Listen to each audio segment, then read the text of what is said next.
Salut à vous, petites et grosses tentacules. Alors, dans cette émission du dimanche, nous avons Cats V2, un retour de partie sur Nuts où ça va pas du tout pour vous parler de Nuts, mais un sujet qui est sujet brûlant, diaboliquement sulfureux voilà, pour le jeu de rôle en général. On continue avec les bestiaires Roll and Play qui fera bien sûr écho à l'intervention de JB cette semaine quand il présentait les bestiaires Cobble Press parce que c'est les mêmes, voilà, sauf que bon, j'ai pu foutre la main dessus en PDF. Donc je vous livre mon petit avis, même si j'avoue, je me suis pas lu les 854, plus de 850 pages en 48 heures. Et enfin, on finira par Majestic 12, Majestic 12 pour la partie jeu de rôle. Et après, pour l'interview, nous accueillons Moppy, une illustratrice j'allais dire jeu de rôle, n'importe quoi, de BD, qui a été initiée au jeu de rôle il y a peu, voilà, par moi-même, à Chambéry, et qui, ouais, c'est vraiment un gros coup de cœur niveau rencontre, une fille super sympa. Donc voilà, hop, la première interview qui a quand même pas grand rapport avec le jeu de rôle, mais voilà, je tenais à vous la faire présenter, connaître, machin, après en parler moi-même. Et quand même, bon, on finit par parler un petit peu jeu de rôle, parce que voilà, on a joué ensemble, et je suis content, parce que hop, elle a bien accroché, et on joue bientôt ensemble sur Discord, et puis voilà. Et sur ce, bonne émission à vous. Ah si oui, sur l'interview de Moppy, à un moment, il y a un petit cut, parce que son micro, il partait complètement en couille. Donc voilà, j'ai fait ouais, Louloute, non, c'est pas possible, tu parles comme Robocop. Et hop, je coupe et je remets ça, et puis voilà. Donc c'est un petit cut qui risque d'être un petit peu dégueulasse, mais au moins, hop, on aura une voix propre, et puis une réponse à la question. Sur ce, bonne émission à vous, bonne semaine, des bisous, tout ça, jouez bien. Jouez surtout, ouais, en fait, voilà. Cats, la V2, voilà, reprise, parce que justement j'ai eu une attaque de chat, donc Cats, la V2, je vais être synthétique, qu'a-t-il à dire? J'ai fait une vidéo sur la V1 pour dire tout le bien que je pensais de ce jeu. Spoiler alerte, la V2, c'est pareil. Donc hop, j'ai fait ma feignasse, hop, vidéo, pop, machin. 4, c'est la vidéo d'origine de la V1. La V2, qu'est-ce qu'elle a de plus? C'est une upgrade, tout simplement. Celle même que la V1, en plus jolie, plus épais, tout ce que tu veux. Et surtout, le point important, il y a plus de scénar. Certaines règles qui étaient un petit peu genre pas très bien expliquées. Enfin voilà, la V1 avec quelquefois un petit côté lourdingue dans l'explication des règles. Là, c'est très compréhensible. De mémoire, j'ai pas repéré énormément de trucs qui avaient changé, donc on reste vraiment sur les 9 caracs de base plus une série de compétences. Ta chance étant très importante, hein. À la créa de perso, tout le monde va mettre 3 points en chance. Et puis voilà, puis sinon, comme d'hab, il y a des factions, il y a les familles de chats, tout ça, tout ça. Ce que j'avais un petit peu peur, c'est que le lore de la V1, qui est en fait un lore assez violent, hein, soit édulcoré pour la V2, et non, on reste dans le lore bien méchant de la V1. Ce qui nous amène aussi au petit problème que la vidéo de Linou, qui a été déçue de Cats, non pas que le jeu soit mauvais, mais c'est qu'elle s'attendait à un jeu tout choupignon mignon où tu joues des petits chats. 4, c'est pas ça du tout, hein. Dans mon ancienne vidéo, j'ai dit 4, c'est pas un jeu où tu joues les chats. Et je maintiens, c'est un emballage chat, mais 4, c'est vampire avec des chats. Vampire avant les chats. C'est-à-dire tu peux jouer à 4 en mode kawaïen, mignon, en ignorant l'or de fond, et en faisant des petites parties sympas, légères. Il y a des scénars qui vont dans ce sens-là. N'empêche que le lore de fond te pose un monde où les chats, c'est des bâtards. C'est des grosses saloperies de bâtards. Je veux dire, ils ont strictement rien à envier aux Néphilim d'Atlantide, qu'on fait de l'eugénisme avec les humains puis de l'esclavage, parce qu'ils ont fait exactement la même chose. Voilà, de l'eugénisme et de l'esclavage sur les êtres humains. 4, si tu le réécris, alors les antagonistes c'est les Grosses Croix, si tu le réécris du point de vue Grosse Croix, ça te donne plein de jeux du genre Conspiracix, où tu cherches qui c'est qui le gros méchant. Donc bon, il y a un côté jeu d'horreur, mais avec du second degré puis du décalage, parce que vous les joueurs vous jouez des petits chats mignons. Mais les petits chats mignons sont des grosses salopes. Voilà, c'est des FDP de première. Après, tu peux jouer un chat sympathique. Mais la structure sociale, le monde des chats qui domine le monde humain, là par contre, c'est tout sauf des gens sympathiques. Hein. Ils sont pas sympathiques. Voilà. Après, tu peux tout à fait jouer un chat sympa. Tu peux jouer à 4 avec tes gosses, en gardant des chats qui ont des pouvoirs magiques, machin. Il va te falloir gentiment prendre le lore de fond, le background, faire ça n'existe pas pour mes enfants. Le background de fond est extrêmement, il est violent, il est méchant, c'est violent. Tout comme, tiens, au niveau background, petit truc en plus qui m'a semblé. J'avais pas du tout le souvenir qu'il y ait le délire avec les extraterrestres, hein, dans le 4, la V1. Du moins, Là, c'est un petit texte, mais il y a des histoires de on envoie des signaux, machin, il y a des signaux de l'espace, tout ça. Bon, mais de mémoire, ça n'était pas, mais peut-être que j'ai oublié. J'ai pas. Dégage la mouche. J'ai pas révisé mon 4. Hein. Je me suis déjà tapé le 4V2, j'ai pas relu le 4V1 en plus. Puis en plus, il était chez l'autruche. Donc tout ça pour dire que 4V2, à mes yeux, est quelque chose. C'est une belle réédition qui reste fidèle à la V1, qui la remet à disposition tout simplement sur le marché, parce que bon, Icar étant racheté par BBE, 4, tu le trouvais plus qu'en occasion. Donc on a eu beau en réédité, on a 4. Est-ce qu'on leur aura Stella Novae? Je croise les doigts. Et puis voilà, mais BBE n'a pas racheté le catalogue d'Icar pour rien. Et voilà, la sortie 4, plutôt très bien, du bon jeu, avec du plus beau packaging que voilà, on a tout EP. Le vrai gros changement, c'est que maintenant, dans ton livre de base, tu as plein de scénars. Voilà, c'est ça le vrai gros changement.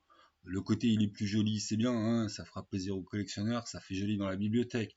Mais au niveau de à table, quand tu joues, voilà, les joueurs, ils ont pas le nez dans le bouquin, on s'en fout. Donc à table, quand tu joues, le vrai plus de la V2, c'est que toi, MJ, tu as plein de scénars. Voilà, c'est ça, le vrai plus de la V2, et que les règles vont être plus facilement assimilables, compréhensibles. Mais d'ailleurs, c'est un système, ça je me rends compte que j'ai vieilli quand même. Hein. J'étais plus tolérant à l'époque sur le système, alors que la V1 qui était plus lourd. Voilà, je commence à plus supporter les systèmes dès que ça devient un petit peu trop compliqué. Hein. Un peu de bûcheron rôliste qui j'étais encore ce matin se foutait de ma gueule en mode ouais, de toute façon, dès qu'il me faut plus de lancer de dés, je queen pour une action, c'est pas faux. Voilà. Donc, je commence tellement à devenir intolérant des systèmes un peu trop développés que je pense que ça vient de moi. Voilà, le système, ouais, il est pas, on est sur les trucs habituels. Tu as une brouette de dés à lancer parce qu'en fait, tu vas lancer autant de dés que ta carac de chance. Et puis tu vas garder celui qui t'arrange le plus des compétences, machin. Voilà, tu as des decks de carac pur aussi. Un système qui invente pas l'eau chaude, qui a un petit côté old school parce que voilà, hein, des plus comp, bon, on est Cyberpunk fonctionnait déjà comme ça quoi. Maintenant, qu'on a dit que effectivement la V2 est fidèle à la V1, qu'effectivement je comprends la déception de certains qui s'attendaient en fait à recevoir un petit jeu tout kawaiiune et qui se retrouvent devant un jeu qu'un jeu d'horreur enveloppé par une couche de on joue des chats et c'est mignon et qui a des scénarios qui peuvent être légers machin mais voilà un jeu d'horreur j'exagère complètement mais le fond du background est excessivement sombre. Voilà, chez nous, à l'humanité, on est maintenu par esclavage, on est des résultats d'eugénisme et on est des pantins. C'est pas ouf comme voilà comme perspective jeu pour enfants, ouais, pas ouf. Après, comme truc délirant entre adultes, machin, jeu d'initiation, il a un côté good feeling qui passe facile. Mais si tu cherches un jeu tout choupinou avec des chats, c'est pas forcément là qu'il faut aller. Hein. 4, c'est pour rien. Mon chat là justement. 2 minutes, chaton. 4, c'est pour les amoureux de vampires et les amoureux de chats. Et voilà. Et 4, c'est plus sombre que Vampire au sens où, dans Vampire, t'as quand même toute une mécanique où tu joues des monstres qui savent qu'ils sont des monstres. Là, tu joues des chats qui n'ont pas de remise en cause. Hein. Là où ils se remettent en cause, c'est par rapport à ce qu'on n'a pas assez gagné, par rapport à tel ou tel point, machin. Mais ils sont pas dans l'autocritique, les chats. Ils sont pas gentils forcément entre eux. Enfin, il y a des dégénérés, c'est-à-dire des chats qui ont perdu leur pouvoir. Les chats sont pas gentils avec. Les bassets, des esprits chats enfermés dans des corps humains, ça reste du sous-chat. Les humains qui sont courants que leur maître chat, machin, ça reste du larbin esclave humain. C'est pyramidal et le chat au-dessus. Voilà. Et ça, c'est le lore d'origine. C'est ce que j'avais un peu peur qu'il soit édulcoré. C'est toujours là, je suis content. Maintenant, arrivons-en aux goodies. Les goodies, même discours que d'habitude. Ouais, moi je les trouve un peu chers parce que le jeu de rôle, par exemple, 5 euros 15 euros les 5 des 10, bon, ça fait un peu cher l'idée.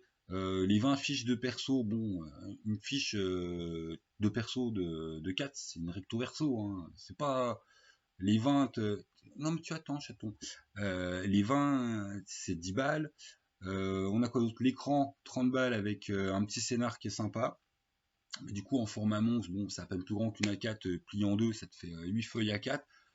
D'ailleurs, là-dessus, c'est pas du tout que bébé. Hein. Tu prends Arcane, les écrans sont à 25. Agathe, le superbe écran où les dragons ils se fight, il est à 25. Même si t'as du jour, t'as de la carte et t'as pas mal de petits fascicules en plus. Mais disons que ouais, 25, c'est devenu le prix de base de n'importe quel écran. Là, hop, on est passé à 30. Je sais pas si c'est la première prod BBE qui repasse à 30 ou si c'est bon dans l'air du temps et qu'il y en a 2-3 qui sont passés. Mais je commence à trouver que les écrans, ça vaut des jeux chez d'autres éditeurs. Ça commence à faire cher. Donc j'espère que ça va arrêter de monter les écrans, hein, parce qu'au final, quand même, c'est que des goodies vont peut se passer. Enfin, moi, de toute façon, à ce prix-là, j'achète pas des écrans, hein. Le seul écran là qui me donne vraiment envie de baver, là, c'est l'écran voilà, de Bancalonia. Et je pense que ça va être le seul, puis ça sera pour Noël, parce que c'est quand même vraiment, c'est du goodies complètement indispensable. Et le point qui m'a un petit peu fait quand même traîner des pattes, c'est dans 4, il y a un petit système de cartes mécaniques qui n'est pas fourni avec le jeu de base, qu'on peut trouver voilà, dans le pack aide de jeu qui est pré-tiré, plus un poster, plus tu as ces petites cartes. Ces petites cartes, elles apportent des pouvoirs à vos chats. Alors, plus vos chats ont de l'XP, c'est pas ça le terme technique, mais on s'en fout. Plus ils ont des parties, plus ils vont avoir le droit d'avoir un certain nombre de cartes. Et ces cartes vont te permettre, quand tu la joues, de faire style oh, bah, je passe inaperçu dans cette scène, ou oh, je réussis automatiquement mon action, ou je la dépense contre PNJ et je regagne une carte. Moi, ça, j'ai pas compris la mécanique de carte. Je dois être trop con, mais une carte qui te permet de regagner une carte, j'ai pas compris. Bon. Et puis voilà. Mais vu le nombre en fait de pages qui sont un peu consacrées à Jean-Louis, Claude, Christine, machin font des persos. Voilà, ça aurait été synthétisé, voire ça aurait dégagé pour faire que 4 pages soient utilisées pour présenter ces cartes, photocopiables à ta table, machin, et puis ouais, si tu veux avoir les versions jolies des punch-up, machin, tu les as dans l'aide de jeu. Je trouve ça, voilà, je trouve ça à peine dommage, quoi. C'est au final, t'as la petite cerise sur le gâteau, c'est presque un pay to win parce qu'effectivement, bah voilà, t'as acheté le truc d'aide de jeu, ton équipe de chat, elle sera plus forte que l'équipe de chat qui a pas acheté l'aide de jeu pour faire les mêmes scénars. Donc bon, ouais, enfin c'est mercantile quoi. Enfin c'est voilà, c'est de la technique commerciale.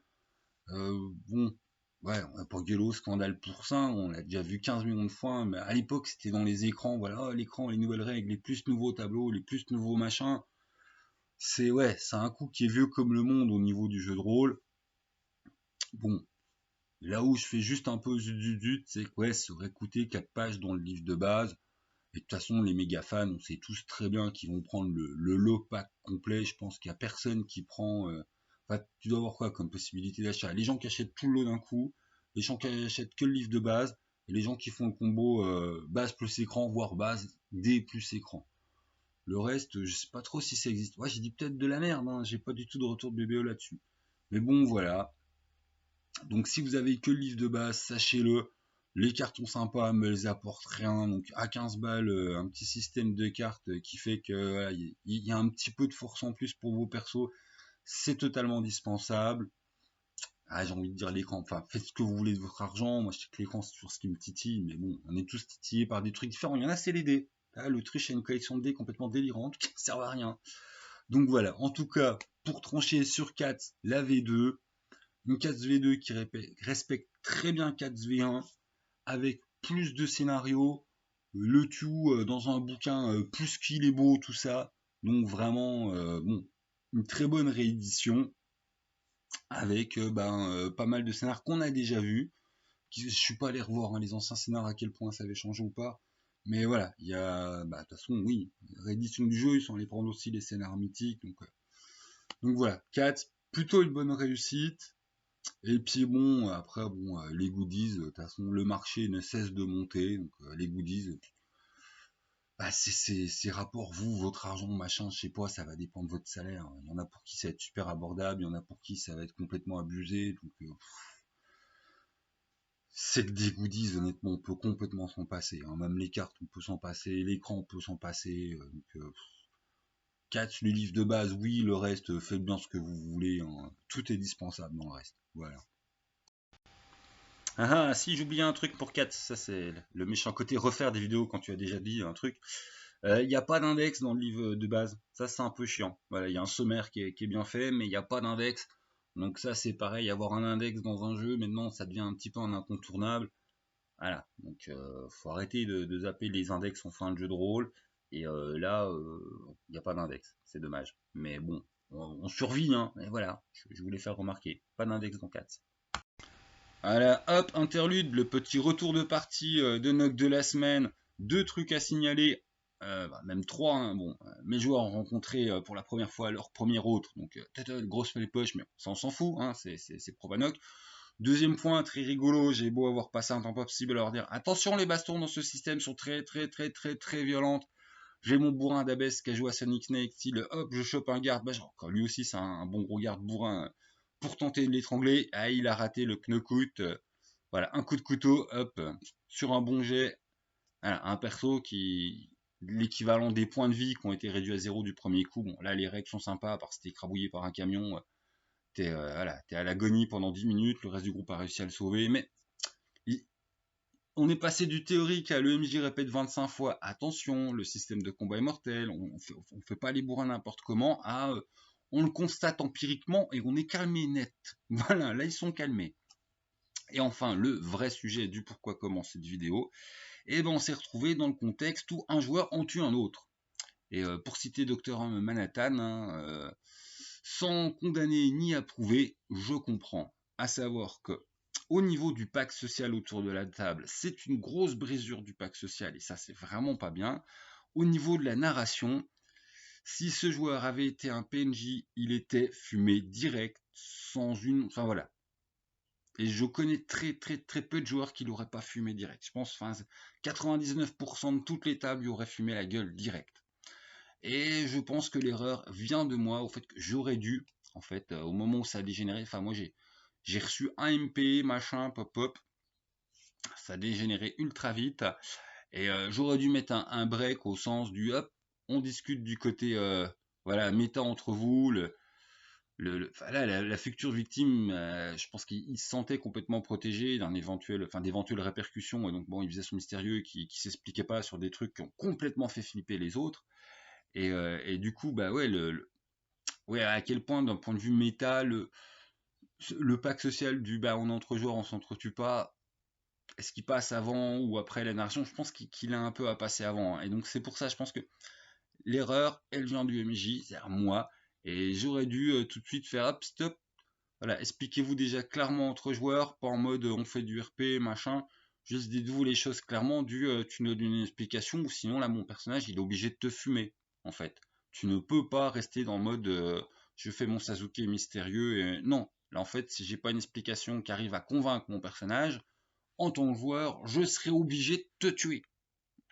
Voilà, et ça aurait été un truc qui aurait désamorcé, et puis je pense changer justement l'attitude du joueur en face voilà, qui s'est un petit peu justifié, mais je pense, pour qu'il survive dans le groupe, il aurait fallu qu'il monte complètement patte blanche, machin. Enfin, voilà, je pense que l'erreur, elle vient de moi. J'aurais dû bloquer les choses pour que les joueurs en discutent d'un point de vue justement méta sur comment ils voient les trucs et comment ils voient que leurs personnages sont obligés d'agir. Et c'est bien la première fois où je peux citer du Manhattan, hein, voilà, sans condamner ou approuver, je comprends. Parce que ouais, les joueurs quand tu d'autres, c'est vraiment un truc à table de jeu de rôle ou alors tu joues à Paranoia, ou c'est un truc, vous avez monté pendant un temps pas possible par rapport à Vampire, et que vous savez que bon, vous allez être des rivaux, qu'à un moment vous allez vous affronter en duel dans le désert, machin. Là, ça a été un truc salace, hein. Ça a été empoisonnement quand empoisonné, balle dans la tête. Ça n'a pas été du tout un truc du genre duel où c'était de l'assassinat. Donc voilà, je pense que s'il y a une pierre achetée, elle est à moi en tant qu'MJ. J'aurais dû stopper la partie pour que mes joueurs s'expliquent bien sur leur vision méta des choses, leur vision du narratif et de leur obligation de jeu par rapport à la cohérence de leur personnage. Tout simplement. Et vu que c'est un intermède, je vous laisse d'ailleurs, parce que je ne vais pas étaler 15 jours à partir dans tous les sens pour creuser ce truc, tellement en fait c'était là, et je pense que l'erreur vient de moi, où j'aurais dû arrêter la partie pour que les joueurs s'expliquent sur leur positionnement méta autour de la table, et puis autour de Discord, et puis effectivement le narratif, ce qui t'impose en pure logique. Donc là, mea culpa, erreur OMJ. Et puis voilà, hop, un intermède de plus de 5 minutes, c'est pas bien. Donc je vous laisse mettre dans les commentaires si une telle situation vous êtes déjà arrivé. Et selon moi, le bon critère en fait pour identifier ce genre de situation, c'est clairement si c'était un PNJ, personne ne discuterait, tout le monde le fumerait. Et quand je dis tout le monde, c'est à ta table et tous tes potes rôlistes que tu connais, et toi-même si tu étais à leur place, voilà, c'est le tout le monde. C'est pas. Voilà. Hop, j'ai dépassé les 5 minutes. On enchaîne les sujets. Alors, avant de vous parler des bestiaires roll and play, à savoir les Cobble Press volume 1 et 2 qui ont été traduits, et putain, paraît que c'est le 3 le meilleur, JB, tu nous mets l'eau à la bouche. On va faire un petit point sur la relation de moi et roll and play. C'est simple, elle n'existe pas, c'est le néant. Ils font de l'actual play, ça m'intéresse pas l'actual play. Enfin, j'ai rien contre, hein, en théorie. Enfin, voilà, c'est juste qu'en termes d'intérêt visuel, je m'emmerde autant que sur, voilà, tu me proposes Automoto ou un match de foot, quoi. Je n'accroche pas. Donc voilà, donc je les suis pas. Et puis au niveau présentation, je trouve ça tellement succinct. Enfin, j'ai l'impression d'être face à une page de pub, quoi. Il y a 10 fois moins, 100 fois moins de profondeur que sur des petits chaînes comme la Minute Trollist ou le Bazar d'Ectélion. Donc voilà, je m'en ai cure. Si on fait le bilan, par contre, ce qu'ils ont sorti sous leur licence, je dois reconnaître qu'il y a quand même, il y a Oblivion. Et Oblivion, voilà, j'adorais quand c'était sous DD3, et j'ai été très très heureux de la réédition. Oblivion, oui, il y a bon. Donc on peut déjà noter qu'en fait, quand ils rééditent un truc, voilà, ils ont le nez connaisseur, ils savent quoi rééditer. Ça se confirme avec les bestiaires, bien évidemment. Et donc du coup, par contre, par exemple, Pangée, je l'ai lu il y a un an, je ne m'en souviens même pas. Enfin voilà, à la fin, j'avais l'impression de ouh, on a frôlé l'originalité, que des trucs qu'on n'a pas déjà vu 15 millions de fois plus tard, enfin voilà, ailleurs. J'ai aucun intérêt. Par contre, effectivement, j'étais pas le public cible, hein. Donc voilà, moi, je commence à en avoir tellement bouffé que j'aime bien maintenant les univers qui portent un petit peu d'originalité. Enfin, ça explique peut-être pourquoi je bloque autant sur Historia puis Brancalonia. Le Pongé de roll and play, c'est exactement l'inverse, quoi. C'est poncif sur poncif. Alors attention, je ne dis pas du tout que c'est mauvais. Voilà, dans le calque des poncifs, c'était bien fait. Mais ça m'a semblé tellement vu et revu que, voilà, un an après, je n'ai strictement aucun souvenir de ce cadre de jeu. Ça en dit long. Donc d'un côté, voilà, enfin, il y a un côté tellement grand public, enfonçage des portes ouvertes, que c'est pas une gamme que j'attends plus que ça, enfin que j'attendais jusqu'à présent plus que ça. Mais il y avait quand même ce gros indice que niveau réédition, ils ont voilà, ils ont né du cochon truffier. Hein. Oblivion, c'est un petit bijou. Si tu aimes DD5, fous la main sur Oblivion. Voilà. Hein. Mes campagnes, je trouve, les campagnes chouchoutes en VF qui sont sorties en français, hein, DD5 invincible. Donc oui du. Par contre, la bonne clac-clac vient effectivement de leur trad des bestiaires de Cobble Press, le tome 1 et 2, qui vont être donc les bestiaires de Roll and Play.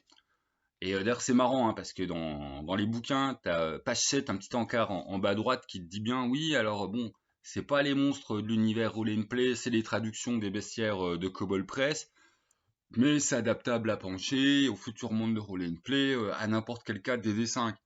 Et putain, qu'est-ce qu'ils ont raison! Si par exemple, pour une raison quelconque que je m'en moque, tu détestes Roll and Play, mais que tu aimes DD5, achète ces deux putains de tomes.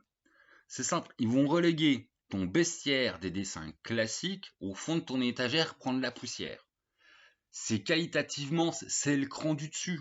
Point, il n'y a pas à tergiverser. Il y a peut-être que pour. Les illustrations les valent largement. Quoi. Les pleines pages. Enfin bon, ouais. Non, en fait, il n'y a pas de point sur lequel le bestiaire du triptyque est supérieur, du coup, au Cobble, mais au bestiaire Roll and Play. Ils sont vraiment, enfin, JB le disait hein, sur l'émission de JB cette semaine, mais ouais, moi je les avais pas vus.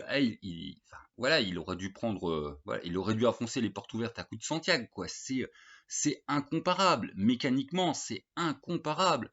Je suis pas un fan du gameplay, des monstres, tout ça, mais bon, à cause de la chaîne, puis à force de traîner avec du JB, je commence à avoir quelques petites notions. Et tous les reproches mécaniques qu'on a pu faire à juste titre sur le bestiaire du triptyque, ah mais c'est pas là, hein.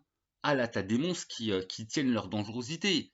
C'est éclectique, c'est inspirant, c'est pas du déjà vu 10 millions de fois. Il y a plein de sous-variations intéressantes sur plein de monstres différents, enfin, que ce soit du chien, du dragon, du seigneur démon, du ce que tu veux. C'est vraiment très intéressant, c'est très inspirant. On n'a pas beaucoup de monstres qui sont, voilà, il y a quelques monstres des dessins qui sont un peu ridicules, hein, d'ailleurs, toutes éditions confondues. On n'a pas du trop symptômes. J'en ai repéré qu'un ou deux, j'ai trouvé ça un peu bon. Après, les goûts, les couleurs, quoi. Mais Enfin, c'est vraiment du très très très bon travail. Ah, je comprends pourquoi voilà, l'univers anglo-saxon a dit que c'était les meilleurs bestiaires. Oui, c'est une putain d'évidence. C'est vraiment une grosse tuerie, quoi. Enfin, dans quel cadre de DD5 t'en aurais rien à carrer? Tu joues Historia, bon, il n'y a pas de monstre, donc t'en as rien à carrer. Tu joueras à Brancalonia, les monstres ont un petit côté décalé et tout, que là on va avoir du monstre horrible, et là faudrait mieux que t'aies le bestiaire des Meshmen, qui ont justement ce petit côté un peu décalé, pas dans la drôlerie de Brancalonia, mais il y a un petit aspect féerique. Enfin, en termes de créativité, bon, on va me dire, c'est parce que JB c'est mon collaborateur des D5, mais ouais, je trouve le bestiaire Mushman légèrement plus créatif. Mais d'un point de vue game design, ouais, je pense qu'il a strict. Enfin, les Cobble Press n'ont strictement rien, mais rien à envier au travail de JB sur les bestiaires des Mushmen. C'est juste, effectivement, le bestiaire des Mushmen, on est plus sur des. C'est plus large au niveau inspiration mythologique. Là, on est quand même pas mal sur ouais, les mythes nordiques, et puis de temps en temps un peu de trucs égyptiens qui sont récurrents. Voilà. Puis après, il y a deux, trois autres touches d'inspi, mais je trouve que c'est les deux grosses touches d'inspi qui se sentent bien. Une bonne couche nordiste, et puis un petit côté, ouais, de temps en temps, il y a des trucs très égyptianisants, enfin, des trucs qui font très très égyptiens, parce que bon, ça a une raison dans le monde de Midgard, qui est le monde officiel Cobble Press. Hein. Mais voilà, si en fait tu fous la main dessus, puis à la lecture et à la comparaison du bestiaire normal des D5, tu comprends pas en quoi ceux de Cobble Press et donc de Roll and Play sont supérieurs, bah c'est que tu connais rien en gameplay. Mais c'est même pas plus compliqué que ça. Après, alors en plus, je te jette pas la pierre, hein, moi avant l'émission Vieux Geek, machin, et puis d'avoir des cours particuliers à coups de baguette sur les doigts par des JB, ça m'aurait pas forcément sauté aux yeux, c'était le genre de truc qui pouvait me passer par-dessus. Enfin, voilà, moi et les règles, hein, je vais pas le redire, c'est pas. Voilà. Hein. Oh, le monstre il résiste pas assez, je remets des points de vie en loose day. Oh, le monstre il tue trop mes joueurs, je lui enlève des points de vie en loose day. Fin de l'histoire. Ce truc qui m'intéresse, c'est l'ambiance et la tension. Mais bon, pour tous ceux qui aiment bien justement réellement les monstres bien mécaniques qui sont des défis réellement pour le niveau de personnage si tu appliques les règles du manuel du guide du maître, voilà, de temps de groupe, d'XP, machin, rapport à création de monstres, de donges, tout ça. Ah, on est sur un autre niveau, hein. Enfin, mais même les monstres de base ont beaucoup plus de moveset. Enfin, t'as pas un monstre en fait qui est juste un sac à points de vie. Tous les monstres ont leur originalité, aussi bien un petit côté background avec un petit dessin accrocheur, que surtout en termes de ouais, ce qu'il peut faire, les combos qu'il peut faire, mais c'est 100 fois plus travaillé. Ça vraiment, mais ça enterre le bestiaire de DD5. Donc voilà, je le répète, puis je vais m'arrêter là tellement, enfin, le message est clair. Tu es un amateur de DD5, t'aimes le côté gameplay défi pour tes joueurs, tu veux des monstres qui soient, voilà, qui soient à leur niveau, et puis que ta table, ça soit des vrais défis, eh ben pour Noël, tu te prends les bestiaires. Hein. Moi, j'ai pas du tout fini de lire, hein, je vais être honnête. Attends, il y a 850 pages, j'avais autre chose à faire que de me bouffer du bestiaire. Voilà, je suis allé papillonner, je descendais, quand j'avais un dessin qui me branchait, je regardais, puis et ça a été ça tout le long. Enfin, les monstres sont tous, waouh, ils sont vraiment très inspirants. Voilà, ils sont très très très très inspirants. Là, t'en as jusqu'à la fin de DD5 et de DD5.5. Hein. Ah d'ailleurs, tiens quand même, pour finir sur le côté lecture actuelle roll and play, au final, je me disais, hein, avant de voir ces bestiaires, et puis ouais, comme bien me rendre compte que la force pour l'instant de ce qu'ils nous ont traduit le roll and play, c'est de savoir bah, aller prendre ce qui a été fait ailleurs, qui est très très bon. Oblivion. Et ces deux putains de bestiaires qui sont des tueries, voilà, qui sont les meilleurs bestiaires disponibles en version française. Enfin, on va pas tourner autour du pot. Tu lis pas le roast beef, c'est les deux meilleurs bestiaires. Voilà, point. C'est tout. Du coup, parce que ouais, ma crainte c'était ouais, ils vont nous sortir un DD5 like. Alors Dragon, bah du coup Dragon par exemple Dayat, ça fait quand même un moment qu'il est là, puis il a eu le temps de construire son univers à côté. Est-ce qu'ils vont réussir à rattraper leur retard juste à la sortie voilà, du futur jeu roll and play? Est-ce que le fait, du coup, que sa sortie, ça va être presque, voilà, juste avant le D5.5, ça le rend pas caduque dès sa sortie? Enfin bon, voilà, j'ai une petite inquiétude par rapport à ça. D'un autre côté, s'ils ont fait preuve d'autant de pertinence, de sélection du matériel, alors plutôt que nous faire ouais, un énième DD5 like machin, s'ils ont vraiment sont allés prendre ce qu'il y avait de meilleur dans le monde anglo-saxon pour nous traduire toutes les petites perles qu'il y avait à droite à gauche pour nous mettre ça, ça risque d'être une tarte. Et j'ai strictement aucune info dessus, hein. Voilà, je me pose. Avant, j'en avais rien à carrer et je trouvais même que ouais, bon, ça sortir ça maintenant alors qu'en alternative DD, on a le très bon dragon et qu'en plus on a le D5.5 qui voilà, que ça commence à tomber. Osef sur 20 quoi. Osef sur 20. Ouais, il va sortir un ouais, Osef sur 20 quoi. Voilà, c'est le seul intérêt c'était Stéphane de leur chaîne hein, parce que sinon mais finalement ouais, entre Oblivion et l'excellent choix d'avoir traduit assez bestiaire Cobble Press, si ils ont su aller, voilà, aller ponctionner ce qu'il y avait de meilleur dans tout ce qui a été fait au niveau mondial, c'est-à-dire au niveau anglo-saxon, ça va être une boucherie, ça va être une tuerie, ça va être une masterclass. Mais c'est des si, donc voilà. On attend tout simplement sa sortie, voir est-ce qu'on sera sur un énième DD5 like qui propose rien de nouveau et que ça sera un truc morné. Enfin, il aura du succès parce que grosse licence, grosse franchise, grosse machin, mais que d'un point de vue les amateurs de jeux de rôle, voilà, les amateurs éclairés, pas les fanboys de la chaîne, est-ce qu'il y aura quelque chose pour nous? Ou est-ce que ça va être une méga claque? Parce qu'en fait, ça sera est-ce qu'ils auront fait une bonne sélection comme ils ont prouvé qu'ils savaient le faire?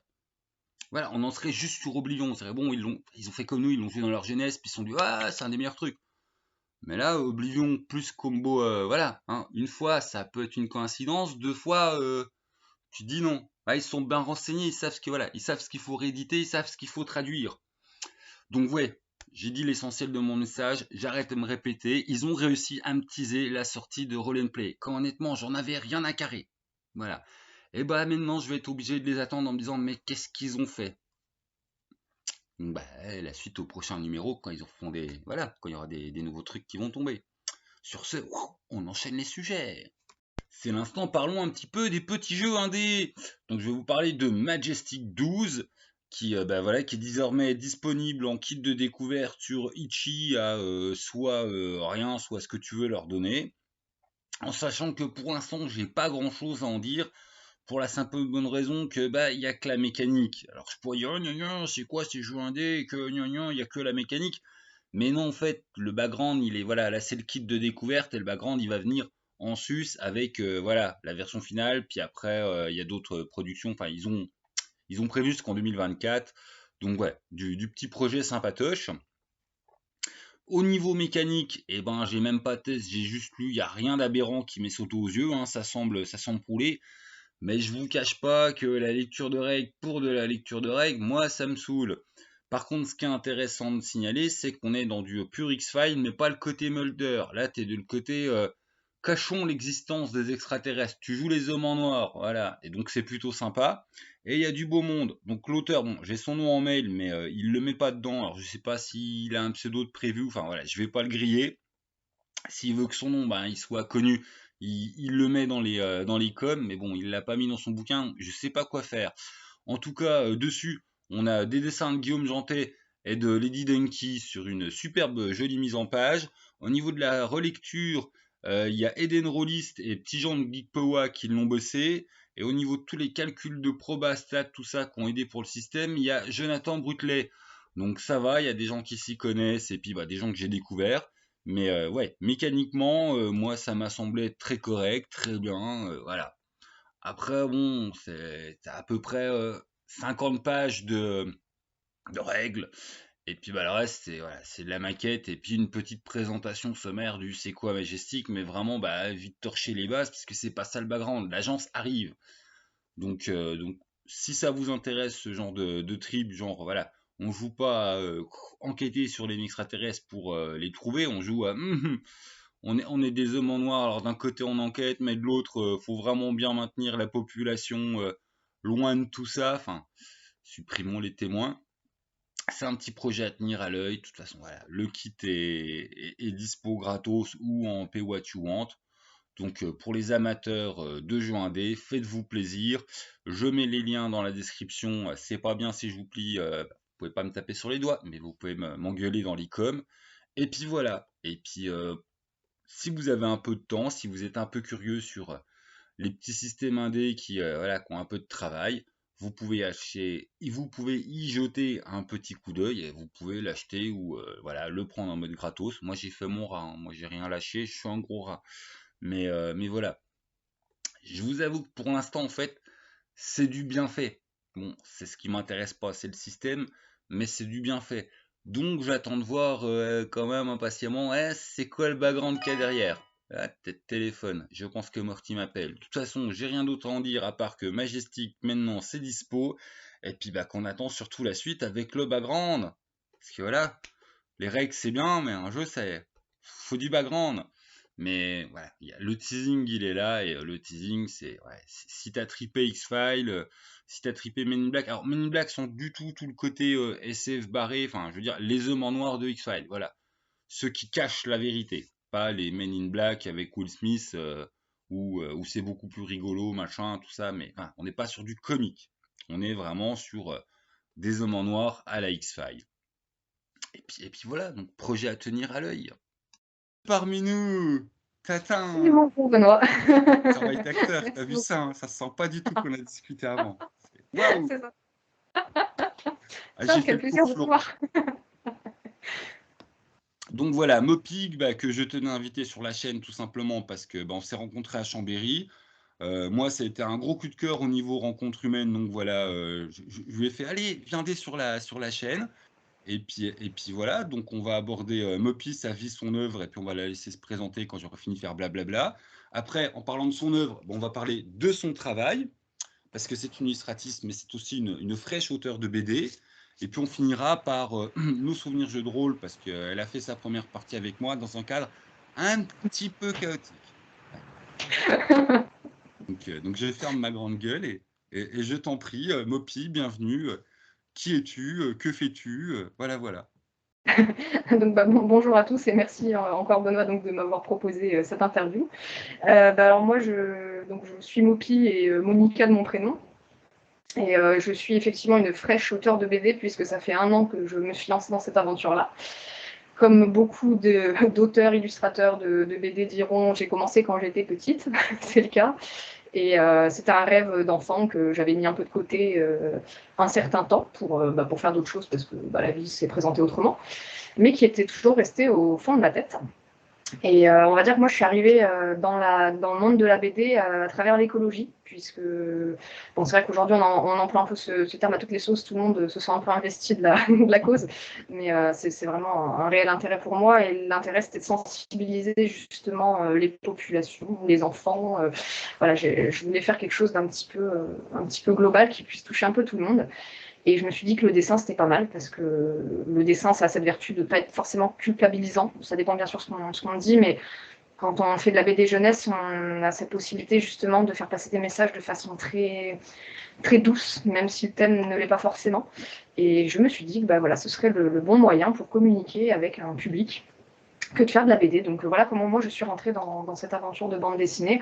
Et avant, je dessinais un peu sur tout, sur rien, sur des logos, pour des personnes qui me demandaient tiens, j'ai un anniversaire, est-ce que tu peux me faire un dessin, enfin ce genre de choses-là.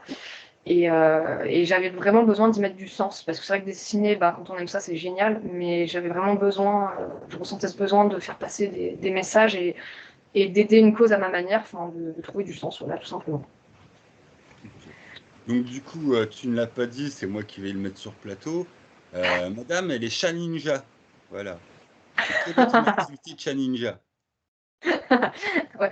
Alors, ouais, c'est une autre de mes passions. Alors, je sais pas si ça va très bien avec le dessin, mais en tout cas, je fais du karaté à côté de ça. Et bon, le lien entre les deux, en tout cas, ça reste la jeunesse, c'est l'éducation et les enfants, puisque je suis professeure, mais à destination des enfants, justement. Donc, là où le lien se fait, c'est vraiment au niveau où, par le biais du sport aussi, on peut sensibiliser, on peut faire passer des messages aux enfants et on peut les aider d'une certaine manière, enfin, à grandir aussi, donc que ce soit la BD ou le sport. on fait grandir les enfants. Voilà. Le thème de l'enfance arrive sur le plateau, mais du coup, dans ton enfance, comment t'es tombée amoureuse du karaté? Ah, bonne question. Bah, je crois que mes parents m'ont inscrit un peu tous les sports qu'ils ont pu. Ils m'ont fait c'est la danse, le basket. Je sais plus ce que j'ai fait d'autre, mais enfin, il n'y a rien qui me plaisait vraiment. Et à un moment, je crois que c'était en CM1, ils m'ont dit bon bah tiens, il y a un copain à toi qui est au karaté, tu vas t'inscrire. Et j'ai de suite croché. Je ne sais pas dire pourquoi ni comment, mais ça, dès les premiers cours, je me suis dit ok, c'est vraiment ça qui me plaît. Je pense que ça m'a aidé à me canaliser un peu certainement parce que je partais un peu dans tous les sens et c'est vrai que ça m'a mis un cadre que les autres disciplines en tout cas qui ne sont pas des arts martiaux n'ont pas réussi à faire on va dire donc c'est là-dedans après que j'ai évolué, j'ai arrêté un certain temps puis comme tout le monde quand on est ado à bout d'un moment le sport on lâche un peu et j'ai repris à 22 ans, 23 ans et jusqu'à aujourd'hui 32 bah j'ai repris à 23, ça fait presque 10 ans que j'en refais et que j'ai eu envie d'enseigner et de passer un diplôme là-dedans quoi. 32 ans, prof de karaté, de bédation actif. T'arrêtes de me donner des coups de vieux comme ça, là, tout d'un coup, là. Ah. Oh, mais non, mais non. Je suis très mauvaise en jeu de rôle, par contre. On finira dessus. T'es une petite fouteuse de merde. Il y a pire que toi, mais effectivement. Elle attaque les autres joueurs. Bon, peut-être ça dérape. Donc effectivement, bah voilà, on a fait ta vie, ton œuvre, enfin ta vie, non justement, on a fait ta vie, on vient à ton œuvre. Donc Pisli, je fais une rapide présentation, puis après je te laisse développer. Donc c'est l'histoire d'un petit ours croisé, pour pas dire bâtard, parce que bâtard ça connote. Hein. Donc effectivement, ah merde, je vais me mélanger. C'est le papa qui est ours polaire et la maman qui est grizzly. C'est ça. C'est ça. Là, j'avais peur de me planter. Donc, du coup, on ne le voit pas sur ma caméra, très moche, mais ça se voit parce que, hop, il est tout gris, mais il a une petite oreille blanche de petit ours polaire. Et puis, il a un peu chez lui à se poser des questions, puis à faire chier tout le monde à se poser des questions. Donc, du coup, après, il va découvrir le monde en partant, en fait, à la recherche de son papa parce qu'il est élevé par maman. Voilà. Et puis, bah, du coup, c'est l'occasion pour toi, effectivement, d'aborder les thèmes de l'écologie par ses rencontres et son voyage. Donc le premier, alors vous allez tout de suite deviner, alors ça s'appelle le 7e continent et on le voit sur un petit radeau. Donc ouais, je pense que je te laisserai développer le thème, mais ça va être un peu évident. Le deuxième est moins évident en termes de thème parce que c'est à la découverte des océans. Voilà. Donc du coup, qu'est-ce que tu peux nous dire sur, avant qu'on vienne dans l'évolution des BD, parce qu'il y a une petite chose à dire. Ouais, voilà. Comment tu as construit le fait, une thématique, et puis l'autre thématique, et puis j'explique très mal. En fait, la madame, elle sait déjà toute l'histoire. Voilà, on sait qu'il y aura 5 tomes, où c'est que ça va, machin, tout ça. Donc maintenant, j'arrête de... Et puis je te laisse canaliser, bonne chance. Oh là. Alors oui, alors tu as déjà dit pas mal de choses hein, sur ce petit ourson, effectivement, qui est un hybride. J'aime bien le rappeler, mais le nom, je ne l'ai pas choisi. Enfin, c'est-à-dire que j'ai pas dit, tiens, il va s'appeler Pisli. Je lui ai donné tout simplement le nom de son espèce, en fait.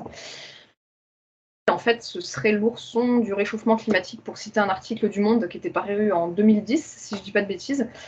Et donc à ce moment-là, les scientifiques se questionnaient déjà sur savoir comment cet ours-là était né, en fait, cette hybridation. Et ils avaient remarqué qu'avec la fonte des glaces, justement, les ours polaires passaient un peu plus de temps. Et ils en passaient déjà apparemment sur quelques semaines, voire quelques mois. Ils pouvaient venir un peu plus dans les terres canadiennes. Mais avec le réchauffement climatique, le phénomène s'accentue et ils peuvent rester une moitié de l'année sur les terres et donc cohabiter avec les grizzlies un peu plus souvent. Et comme les deux espèces sont compatibles et peuvent se reproduire, eh bien, ça donne lieu à ce petit ourson un peu original. Si on regarde un vrai pisli dans la nature, c'est plutôt, on dirait un ours polaire un peu sale, en fait, avec des poils un peu marrons. Donc, moi, j'ai vraiment pris le parti de lui dire, bah tiens, il a cette petite oreille blanche qui va lui rappeler son papa, ses origines polaires, et puis il sera gris, comme ça, il sera ni brun, ni blanc, il sera entre les deux, et ça permet aussi d'aborder la thématique de la différence et de l'intégration et d'autres choses comme ça. Donc voilà, effectivement, c'était ça. Que tu l'abordes, mais du coup, c'est une petite thématique un petit peu importante dans ton début d'œuvre, parce qu'effectivement, si on a clairement la thématique écologique qui est en gros, qui est clairement là, on a aussi pas mal de sous-textes, par exemple le fait que maman ours, elle élève le petit tout seul, et puis effectivement, oui, la différence, le fait que lui, ses potes, ça va pas être des potes ours, il va rencontrer d'autres bestioles, d'autres Ouais. espèces. Donc je te laisse développer, mais toi, tu me tendais une perche, je prends et hop. Tout à fait. Effectivement, ça c'était très important pour moi aussi. Après, je pense que quand on écrit, en plus de dessiner, on a envie de faire passer des messages qui nous concernent et donc on se sent aussi impliqué. C'est vrai que moi j'ai toujours aimé la différence dans tout ce que j'entreprends, même dans les relations que je peux avoir. J'aime bien avoir diverses amitiés, enfin, pas des gens qui me ressemblent forcément, justement, parce que c'est là où on peut stagner, justement. C'est ce que j'ai mis aussi dans la BD, de rester trop enfermé avec un même style d'idées et de personnes, on s'ouvre pas l'esprit en fait. Et du coup, c'était aussi pour ça que cet ourson-là, bon, il va grandir dans un cercle assez fermé, qui est une tribu d'ours grizzly qui vivent qu'entre eux. Et justement, lui, il va ouvrir un peu le monde, il va ouvrir une porte justement pour rencontrer d'autres animaux. Et lui, son voyage, il va pas le faire avec des grizzlies, il va le faire avec deux oiseaux par exemple, et de rencontrer d'autres animaux au fur et à mesure, mais de montrer que même si on est différents, on parle peut-être pas forcément le même langage ou autre, mais on va arriver à trouver des points communs qui nous rassemblent et des missions communes, on va dire, qui peuvent nous rapprocher justement. Donc c'était aussi ça, ce message-là, avec le côté humain, on va dire, oui, parce que effectivement les personnages sont un peu anthropomorphes aussi dans leur manière d'être. C'est ce que j'allais aborder. Donc effectivement, on est, de toute façon, le côté jeune public, le justifie bien si on veut pouvoir s'identifier et puis comprendre ce qu'ils ont à dire. Donc on est dans des animaux anthropomorphes qui parlent et on n'est pas dans un monde où il n'y a que des animaux anthropomorphes. Il y a aussi la présence d'humains que tu as traités de deux manières radicalement différentes. Donc je te laisse expliquer ou je... Alors, on va le faire genre phonème. Me dis donc, t'es une grosse feignasse, il y a des humains, ils sont dessinés, et puis d'autres, tu fais des gros caca tout gris parce que t'es une Voilà. feignasse d'illustratrice, toi, dis donc. Je t'ai attrapé, feignasse d'illustratrice. Eh mince, j'ai été pris au piège, zut. Comment j'ai justifié ça? En réalité, oui, bien vu. Effectivement, j'ai fait deux catégories d'humains, on va dire. Il y a les humains qui arrivent à communiquer avec les animaux, enfin, un peu à la façon Elisa de la jungle, qui arrive à parler aux animaux. C'est un peu ça l'inspiration. C'est de se dire que les humains qui sont un peu fermés à ça, donc qui sont pas du tout vers la nature, qui pensent que l'être humain est au centre et puis tout le reste doit dépendre d'eux. Ces humains-là, j'ai décidé de les représenter, de pas les représenter justement, de les représenter comme des ombres. Donc on ne voit pas leur visage, on ne peut pas leur attribuer de nom. En fait, ce sont des êtres humains fondus dans la masse. Et puis il y a ceux, comme on voit par exemple Alexia Barrier dans le tome 2, qui elle apparaît avec son visage découvert. Donc elle, qui est un personnage, on va en parler après je pense, qui est un personnage réel, mais elle pour le coup, voilà, comme elle est en lien avec la planète parce qu'elle a des actions qui vont dans ce sens-là, comme des êtres humains lambda, qui tout simplement se sentent concernés un minimum par la planète sur laquelle ils vivent. Donc ces gens-là, on va les représenter, enfin dans la BD, vont être représentés parce qu'ils vont justement avoir un lien avec la nature et donc avec les animaux, donc faire partie d'un tout. Donc ceux-là, ils vont être représentés comme les animaux, alors que les autres sont coupés, on va dire, du reste. Voilà. J'espère que c'est très clair. Ouais, si, moi je trouve ça compréhensible. Et bon, reperche, merci à toi. Parce qu'effectivement, quand on dit, voilà, c'est une BD engagée à destination des petits, où tu es allé assez léger, donc on n'est pas sur, comment dire, le monde n'est pas, on part pas de France pour aller au Canada avec des indications de ville, tout ça. Donc on est sur un univers qui à ce niveau-là est dans le flou pour que, quelque part il est transposable partout. Par contre, il y a des vrais sujets et des vraies personnes qui existent dans la Ouais, réalité. Donc là, par exemple, tu parlais de ta marraine qui a son asso. Ah, c'est ça, je montre très mal, qui est donc une vraie asso dans la vraie dans vie. la vraie vie. Donc il y a un côté effectivement véritablement engagé et véritablement. Voilà, c'est marrant. D'un côté, il y a quelque chose de totalement irréel, ce monde imaginaire où voilà, les choses sont pas nommées, quoi. La ville, c'est juste la ville.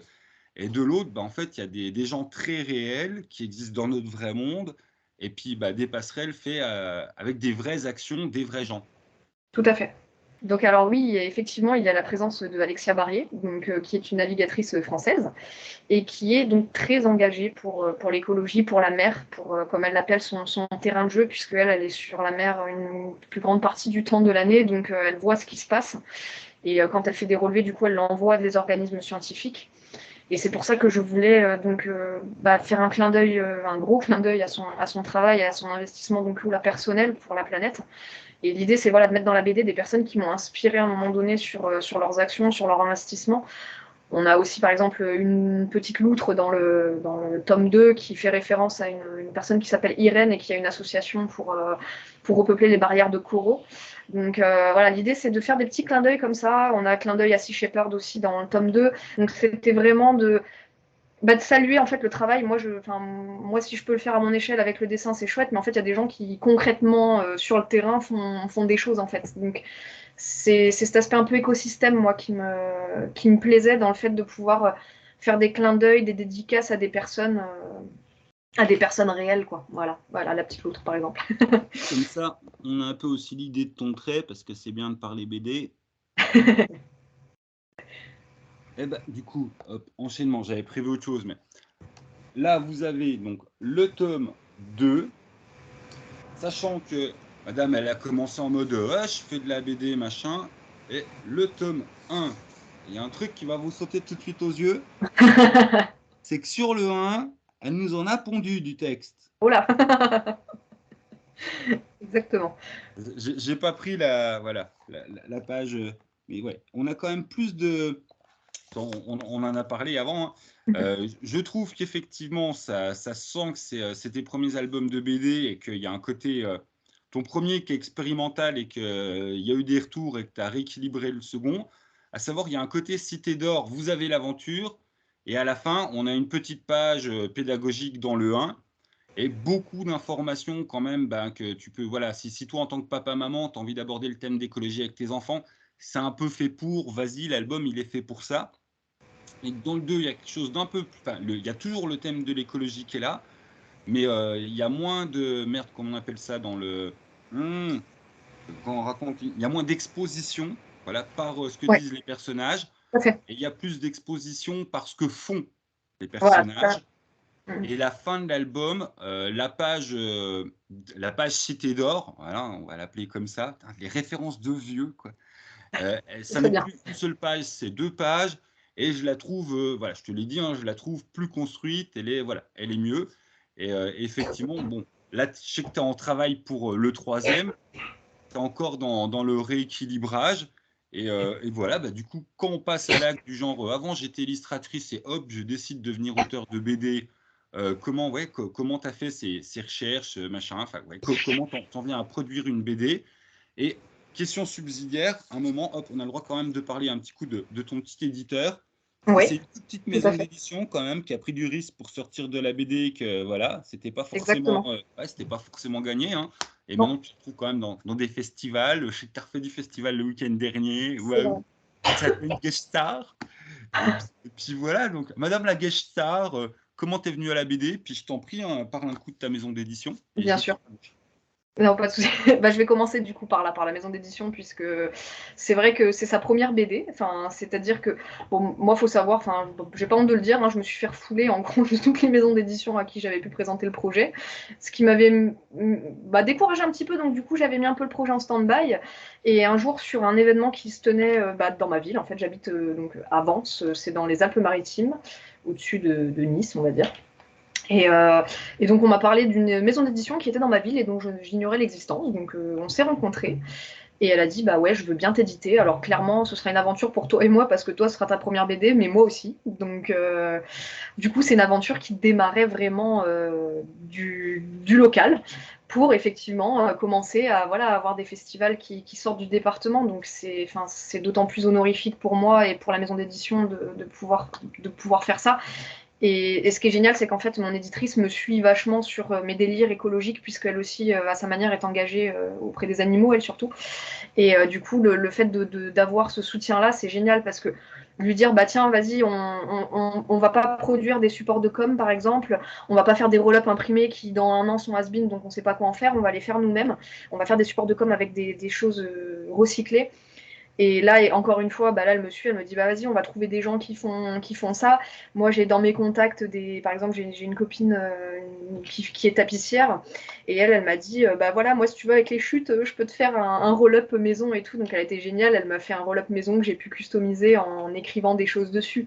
Donc, voilà, c'est ce côté réseau qui est génial et où l'éditrice me suit aussi. Donc, en fait, on entremêle un peu plein de métiers différents autour de la BD et ça c'est franchement génial. Et du coup, j'en ai perdu la première question. C'est pas grave. Mais du coup, toi, enfin, ça me fait penser, par exemple, tu as mis sur ton Facebook pro, quand tu fais la pancarte bois, là. Oui, tout Bah, à fait. tu vois, on est dans le même type de démarche. Parce qu'effectivement, pour tous ceux qui savent pas, je pense qu'il n'y a pas grand monde, mais ouais, quand tu vas en festival, tu as tous les stands où il y a des grands machins qui se déroulent, qui font pub pour les bouquins qu'ils ont à vendre. Hein. Bien Enfin, sûr, voilà, c'est aussi le but du festival, c'est d'être connu et puis de bien sûr, réussir voilà, à vendre un petit peu son œuvre pour que ce soit lu. c'est ça. Et donc voilà, effectivement, je témoigne, il n'y a pas que l'histoire des chutes, il y a une petite vidéo où on le voit travailler le truc. Enfin, ouais, c'est. Tout à D'ailleurs, ah fait. oui, faut que j'y pense, fais-moi y repenser, bien mettre le lien pour ton Facebook à Ok, la fin. Comme ok, ça c'est galère à mettre les liens Facebook, mais voilà, comme ça les gens qui seront intéressés pourront venir voir. Et vu que je sais super, qu'il y a aussi des instits voilà, dans mon public, s'il y a des gens qui super. sont intéressés pour se dire ah tiens, je voulais aborder ça, voilà. La question de Mhm, l'écologie, c'est pas toujours évident à aborder dans une classe, puis avec des gamins, puis surtout toi mhm, aussi par rapport aux parents, parce que tout le monde n'y est pas. Bah là, hop, t'as un média facile, t'as une petite BD, et bon, bien sûr. c'était la fin de l'instant promo. Super, merci.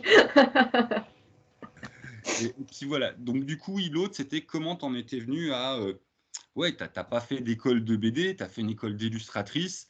Et comment, Non, ouais, t'en es venu à, tiens, je vais tâtonner, je vais construire. De toute façon, oui, ça se sent, hein, ton premier, c'est un tâtonnement. T'as bien fait sûr, ton erreur de débutant, t'avais plein de trucs que tu voulais c'est dire, ça. avec plein de virgules C'est partout. fourre-tout, allez hop. Et On met voilà. tout, sinon on oublie des choses. C'est vrai. Effectivement, bah alors, ouais, j'ai pas fait d'école d'art, j'ai fait une fac de géographie, donc c'est vrai que peut-être que là, ça m'a aussi inspiré le côté justement climatique aussi. On en commence à en parler aussi dans les études, donc effectivement, je pense que c'est ça qui m'a sensibilisé aussi, le fait de faire des cartes et tout. On parcourt un peu le globe comme ça aussi de cette manière-là, donc ça doit pas venir de nulle part. Mais le fait voilà, de ne pas avoir fait de formation, bah, on se forme un peu sur le tas. C'est très bien aussi. Hein. Là, disons que de festival en festival, bah, je peux poser des questions à des illustrateurs ou des auteurs qui sont déjà là depuis plusieurs années. Donc ça, c'est génial de pouvoir justement s'enrichir de ces rencontres-là. Et j'hésite pas à poser des questions. Bah voilà, tiens, regarde ce tome, comment il est agencé, est-ce que ça va, est-ce que tu me donnerais des pistes d'amélioration. Donc au fur et à mesure, effectivement, les tomes vont évoluer et je préviens, le tome 3 va sûrement évoluer, le 4 aussi. Donc disons que voilà, c'est toujours en mouvement et en construction. Et j'imagine pas mon métier autrement que d'apprendre à chaque fois en fait. C'est-à-dire que même dans 5 ans, quand ce sera plus Pizli, mais peut-être autre chose, il y aura encore des améliorations. Donc c'est ça qui est génial, c'est de voir l'évolution justement. Et effectivement, bah, le tome 1 en témoigne, c'est, vous voyez, le travail d'une illustratrice-auteur qui débarque fraîchement sans avoir rien appris là-dedans. Et justement, si ça peut donner aussi envie à des gens de se lancer dans des trucs qui se disent, ah bah non, je peux pas, j'ai jamais fait, bah faites, et puis vous verrez bien, il sera temps d'ajuster après. On en revient à ton thème de tout à l'heure, sortir de sa zone de confort pour Voilà. apprendre à faire des trucs et puis être dans la rencontre. C'est ça, c'est exactement ça. C'est que ça. Et Tout à fait. du coup, ce qui est marrant quand même, c'est que là, quand tu nous parles de ton boulot, il y a tout le côté ouais, je sais pas où je vais, je construis, j'apprends. Et d'un autre côté, l'histoire, elle, tu sais parfaitement où tu vas. Ouais. Ouais, ouais, ça me semble être important pour pas me retrouver. Enfin, comment dire. Il y a ce côté frustrant, c'est peut-être pour ça que je regarde très peu de séries sur Netflix et autres, c'est que j'aime pas quand il y a des séries où tu sais ça rallonge, où tu sais pas si tu vas voir la fin un jour ou machin. Alors moi je me suis dit mince, j'ai pas envie de dire bah peut-être il va retrouver son père, peut-être pas. Enfin en tout cas ne pas savoir, je me suis dit mince il y a quand même un but. Enfin là l'histoire elle démarre avec un but précis, c'est que Paisley doit retrouver son père. Donc qu'il le retrouve ou pas, mais en tout cas il faut qu'il y ait un dénouement à la fin. Donc c'était pour moi important d'avoir déjà j'ai pas forcément le détail de tous les tomes, c'est-à-dire que là, le 3, bah oui, forcément, je suis dessus, donc je l'ai dans le détail, mais sur le 4 et le 5, j'ai le début, j'ai la fin, j'ai un peu du milieu, mais après, il va y avoir des choses qui vont s'agrémenter de mes lectures, par exemple, que je lis, ou de ce que j'entends dans l'actualité, parce que j'aime bien faire des parallèles avec des petits clins d'œil à ce qui se passe avec humour aussi. Donc, voilà, c'est quand même évolutif. J'ai pas un programme très fermé, j'ai une trame globale, et après, je l'enrichis avec ce que j'entends. Voilà. Ok. Donc du coup, hop, on a parlé effectivement de Paisley Père, enfin, plusieurs trucs dans ma tête, alors je m'en fous. Et déjà, ça se voit que tu n'es pas habitué au net parce que sur le web, tu as réussi à nous balancer ton âge et où c'est que tu habites. Si tu veux, tu balances aussi ton numéro de téléphone, puis tu vas être harcelé. Ça, on ne fait pas. Ça, on fait pas. Mince, ouais, Et enfin bon, non, mais on s'en fout. Là. En plus, mon public, il est cool. Hein. Il y a vraiment pas de chieurs. Enfin, c'est cool. Mais et merde, du coup, c'est que je voulais venir. Ah oui, voilà. Pour ma propre Goriole, je suis très content. Donc, il y a, je vous casse les pieds de temps en temps avec ça, le côté une œuvre, en fait, bah, ça parle aussi de nous.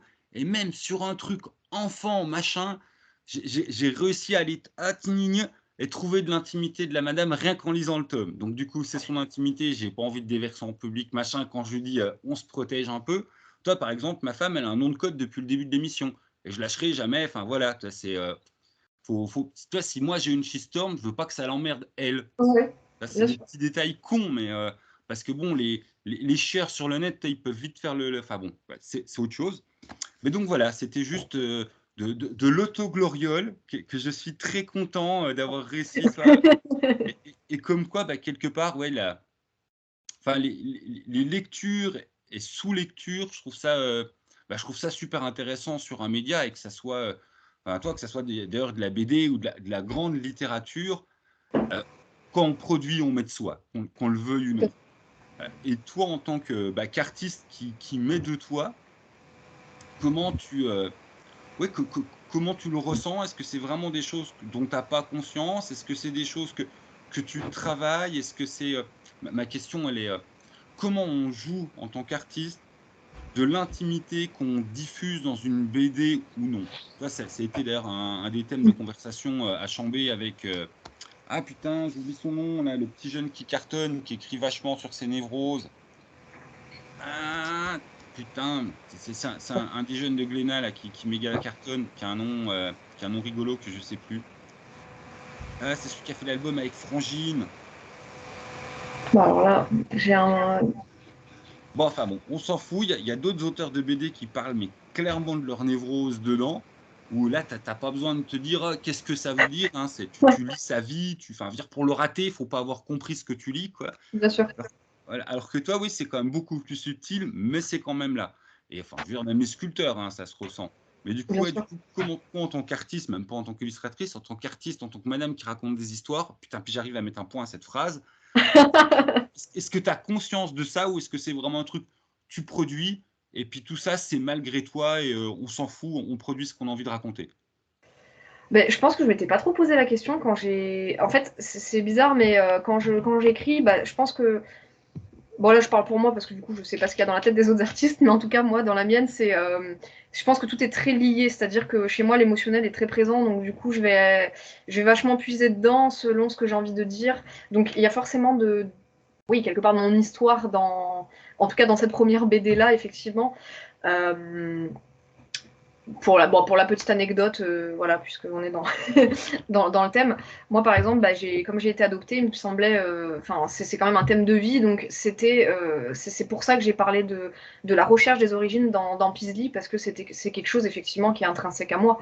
Donc du coup, c'est venu comme ça, en fait, c'était naturel. Je me suis pas dit, tiens, comment je vais faire pour caser ça ou quoi que ce soit. C'était vraiment, on va dire que les planètes étaient alignées dans le thème de l'ourson hybride avec l'histoire que ça pouvait raconter. Donc, je pense que bon, je crois pas beaucoup au hasard, mais disons que tout était bien fait pour que ça aille dans ce sens-là en tout cas. Donc voilà, il n'y avait pas vraiment de recherche, mais ça, quand on écrit, bah, effectivement, ça parle pour nous, quoi. Ouais, parce que, enfin, du coup, hein, j'en parle. C'est vrai qu'à la lecture, moi, c'est vraiment un truc que j'ai ressenti, ce côté, du coup, hybride, plutôt que, hop, je prends le bon terme, où qui est à la recherche donc du papa avec bon, il court après un ovni. Enfin bon, on va pas vous spoiler l'histoire. Et tout le long, il est porté par la mère, mais Ouais, au sens figuratif de l'histoire. Mais du coup, en termes d'inconscient, enfin, c'est littéralement ça. Il est porté ouais, par la mère à la recherche du père. Alors que bon, dans l'histoire, enfin, il y a aussi le côté devenir grand, donc il n'est pas accompagné par la main par maman. Mais même si maman, elle ne le suit pas physiquement, une fois qu'il a commencé son périple, enfin, moi je l'ai senti présente tout le long, aussi bien dans le cœur du petit ourson que dans, oui, le fait qu'il soit, il se balade en bateau. Donc putain, il est porté par la mer, quoi, merde. c'est ça, exactement. Ça, c'est grâce à toi que du coup je l'ai remarqué. C'est vrai que c'est le parallèle, le jeu de mots est super bien trouvé, effectivement. Bon, petite dédicace à ma maman que j'aime très fort, hein, d'ailleurs, parce que c'est vrai qu'effectivement, je pense qu'il y a, voilà, petit cœur. Mais oui, oui, c'est vrai que je pense qu'il y a ça. Enfin, en plus, quand on est enfant, disons que là, ça parle aussi d'un ourson, donc qui devient grand quelque part. Donc, quand on grandit, on a des repères, on a des références. Bon, moi, c'est vrai qu'effectivement, ma mère a été très présente. Enfin, donc, forcément, ça doit se transcrire de cette manière-là. Et affectivement, effectivement aussi. Et le thème de la mer, effectivement, comme tu dis, mer, MER, là pour le coup, est très présent. Alors, pourtant, bon, moi je suis pas comme Alexia, je navigue pas, je n'ai pas ce lien-là, on va dire, de support à la mer. Mais par contre, c'est quelque Ouais, chose toi, qui m'a toute une toujours. graine de violence qui pète des dents dans des clubs de karaté. Ouais. Non, mais on a bien Non, compris. alors, non, alors l'image du karaté est très mauvaise là-dessus, c'est pas ça du tout. Tu vois, Cobra Kai, on est plutôt Miyagi-Do, tu vois, c'est vraiment le côté voilà, zen, machin, voilà. Donc on ne casse pas dedans. Mais par contre, oui, ouais, le milieu marin m'a vraiment fascinée depuis que je suis petite. Je pense que bah, j'adorais me baigner, c'était un truc que j'allais souvent à la mer à la recherche des crabes, je regardais tout, enfin, je pouvais passer des heures dans l'eau. Donc il y a vraiment ce lien à l'océan, à la mer qui est là sans savoir pourquoi. Habiter pas loin aussi, peut-être ça doit y jouer, je pense. C'est ce côté rassurant, on n'est pas loin. Ça fait du bien et c'est fascinant. Enfin, je pense qu'il y a un côté fascinant à tout ce qui est sous la mer aussi, tout ce qu'on ne connaît pas. Il y a vraiment voilà, cette fascination pour la mer, je pense, qui est retranscrit à travers les albums aussi. Ouais. Les dauphins. Aussi, voilà, bah, les dauphins. Je voulais pas justement qu'il y ait un dauphin comme les autres, je voulais un dauphin de ruisseau et pas le dauphin qu'on connaît tous, le petit flipper. Ah, Voilà. c'est pas flipper. Ouais, non, mais arrête de me piquer mes réparties. Après, je sais plus quoi dire. Merde. Ah non, c'est juste. Oui, Bon, oui, non, on est d'accord. C'est pas flipper. Attends, je vais le montrer tout simplement. Voilà, c'est lui. Et qui te permet d'aborder aussi bah, justement le sujet des filets dérivants, de comment ça a un impact par rapport bah, justement à la vie marine. ouais, On boucle la boucle, hein, même si effectivement on peut mettre plein de niveaux de lecture. Le premier niveau de lecture, c'est quand même clairement la question écologique, l'impact de l'être humain réel dans notre monde réel, mais ouais. dans quelque chose de non angoissant, parce qu'effectivement, enfin, puis l'histoire, ça se passe bien, enfin, voilà, Oui. c'est un truc, c'est destiné à gamins, c'est pas fait pour traumatiser les gosses et qu'ils repartent en Non, chialant, quoi. non, non, c'est clair. Voilà, et l'idée c'était de mettre un peu de notes, quand bien même positive dans ce qui se passe. Enfin, c'est que j'espère en tout cas que le message qui passe, c'est pas un message pessimiste en disant regardez tout ce qui se passe.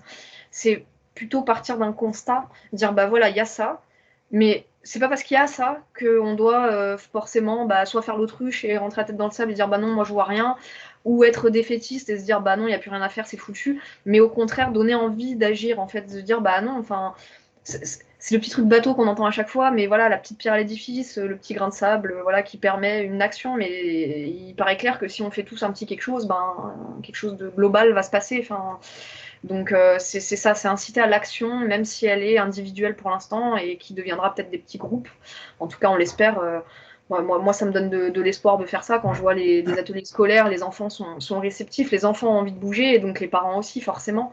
Donc, c'est vraiment un message d'espoir plus que de tristesse que j'avais envie de faire passer avec ce message écologique, justement, de se dire, bah allez, on se serre les coudes, on y va, et puis il y a plein de choses à faire, il y a plein d'idées nouvelles à trouver, moi je fais que du dessin, mais il y a des gens qui ont des grandes compétences scientifiques, technologiques, donc voilà, enfin, que tout le monde mette au service d'une grande cause, ben on peut arriver à faire un truc, quoi. Voilà, c'était un peu le message. Là, c'est un truc où, mais du coup, pas du tout. Enfin, je comprends complètement que tu es. Je trouve qu'on ne peut avoir que ce positionnement vis-à-vis des enfants, sinon, je veux dire, on va faire des clubs de suicide enfantin. Mais c'est ça, exactement. Mais autant en tant que vieux con, c'est vrai que je suis plus dans l'espoir je sais pas si tu la rêve, l'année zéro, Ouais, que dans des trucs comme Petit colibri à l'Arabie.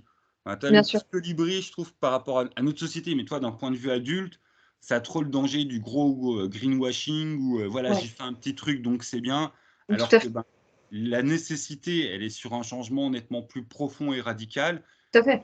C'est vrai que si on aborde ça avec les enfants en mode bah, déjà plus soft, enfin voilà, je pense qu'effectivement c'est une bonne manière d'approcher les enfants parce que faire détraumatiser de la vie, c'est pas Non, voilà, c'est pas une solution. Hein, non, non. mais oui, d'un point de vue écolo, je suis un petit peu, je suis assez radical, quoi. Voilà.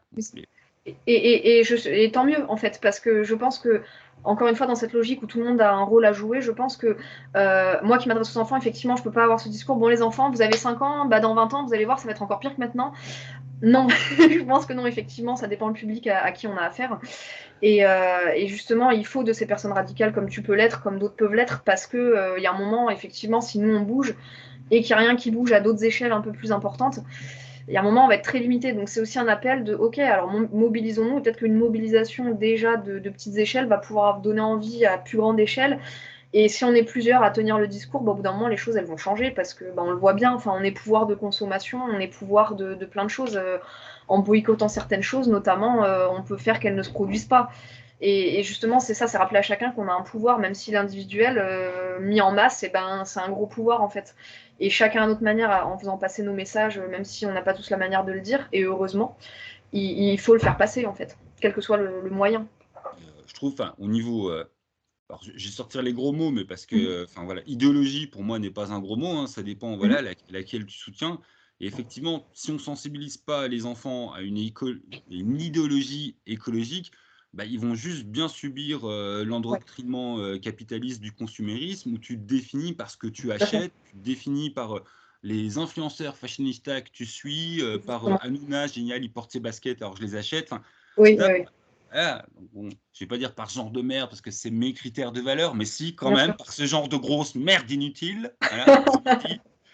Et ouais, enfin, c'est important, je pense, d'éveiller des consciences.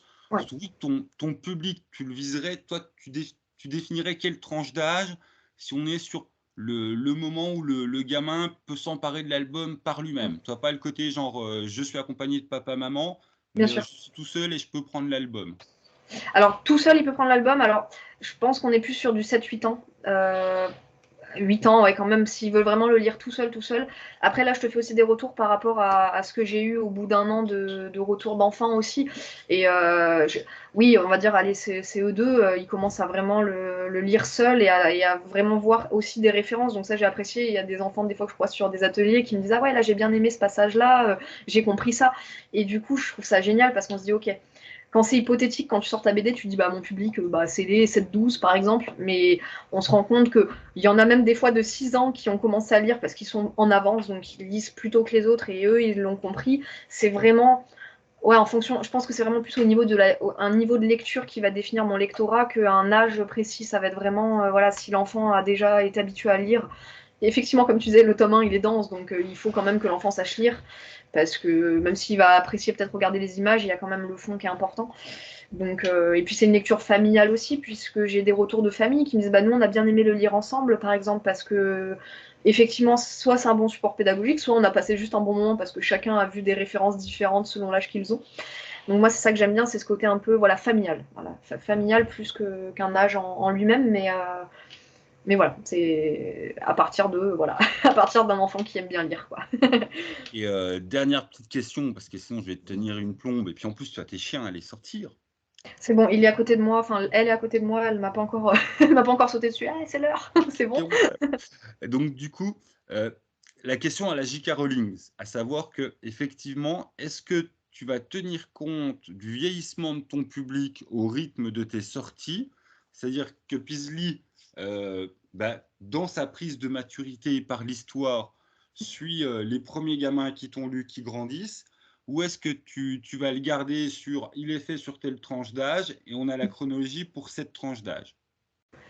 Alors, je pense plus le garder sur le deuxième cas, pas la J.K. Rowling justement, mais au côté où le personnage, il va pas vraiment changer. Il va évoluer en tant que personnage parce qu'il a appris des choses, mais pas parce que le public va grandir forcément.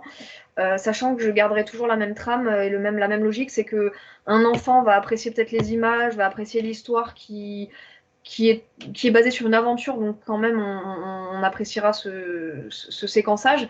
Mais par contre, je veux aussi que l'adulte continue de voir les références musicales dans les dialogues, les références à l'actualité par certains moments. Donc voilà, vraiment, je veux garder cet aspect double lecture, mais sans forcément qu'on voit une évolution dans la tranche d'âge qui est concernée. Donc, en plus, sachant que ça va durer 5 tomes, et qu'il y en a un par an. Donc on va dire, allez, en 2025, voilà, Peasley, en tout cas en termes d'aventure, va être fini. Donc c'est pas quelque chose qui va durer peut-être 15 ans, on va dire. C'est pas la même chose que des livres ou des romans qu'on va mettre peut-être plusieurs années à écrire.